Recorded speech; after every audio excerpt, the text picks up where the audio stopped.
qu'est-ce que vous proposeriez pour améliorer la prise en charge des familles dont le conjoint est victime d'un SPT, le mari ou la femme? Qu'est-ce que vous pourriez faire là où vous êtes, hein, évidemment, dans vos domaines de compétences? Qu'est-ce qui vous semblerait être utile d'améliorer? Parlez sans crainte, docteur.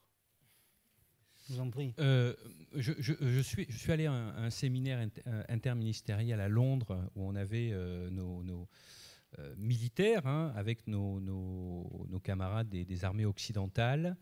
On discutait aussi de ça, des anciens combattants, qu'ils appellent plutôt les vétérans dans le monde anglo-saxon, et les familles.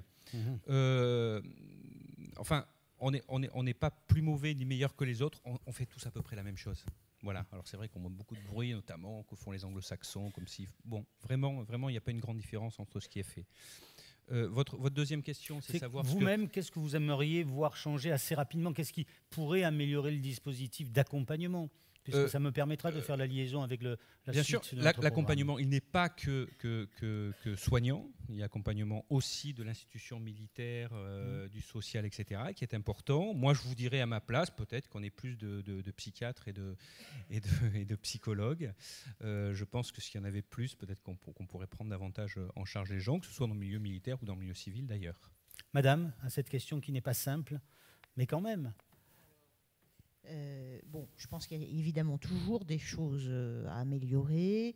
Je pense que là où on n'est pas trop mauvais quand même globalement, c'est sur la prise en charge un peu immédiate, post-immédiate. Après, on l'a un peu évoqué, c'est peut-être dans le temps, hein, où il y aurait des choses à améliorer, parce que c'est vrai qu'on s'aperçoit que, voilà, que ce soit les personnels ou les familles, hein, il y a un moment où effectivement ils peuvent ne plus avoir d'interlocuteurs, sortir des institutions, sortir des réseaux, voilà, d'aide, de soins, et là on n'est pas forcément toujours voilà, hein, très à même d'avoir des outils. Alors en police, il y a un dispositif là qui est tout récent, mais qui s'inspire d'ailleurs des dispositifs militaires, hein, qui est une mission d'accompagnement des blessés, voilà, hein, qui est un nouvel interlocuteur pour les personnels et les familles, avec l'idée aussi voilà, de pouvoir essayer de récupérer aussi peut-être des situations qui, à un moment donné, seraient sorties des radars, hein,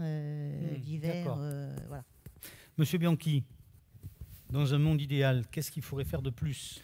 Moi, je n'ai pas la prétention de le dire. En revanche, nous sommes en train de réaliser, nous avons lancé une enquête nouvelle génération sur les besoins en santé du militaire, dans lequel il y a un certain nombre de questions qui portent sur ce sujet qui ont été portées. Donc c'est une enquête très importante menée par un cabinet extérieur qui est Ipsos, que nous faisons conjointement avec le service de santé des armées, qui va mobiliser plus de 5000 militaires dans une cinquantaine d'unités, qui vont parler d'eux, mais également de leurs familles.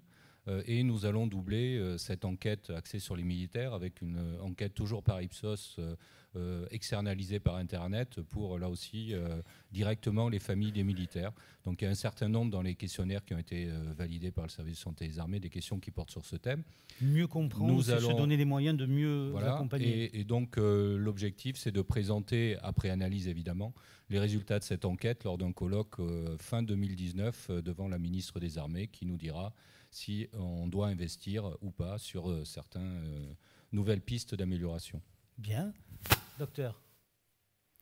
Alors moi, je vais rejoindre un peu les vœux de mon confrère en disant que s'il y avait plus de psychiatres et de psychologues, ça nous aiderait bien, parce qu'il y a effectivement en plus un délai d'attente qui est insupportable, qui est imposé à des gens qui souffrent et qui est intolérable.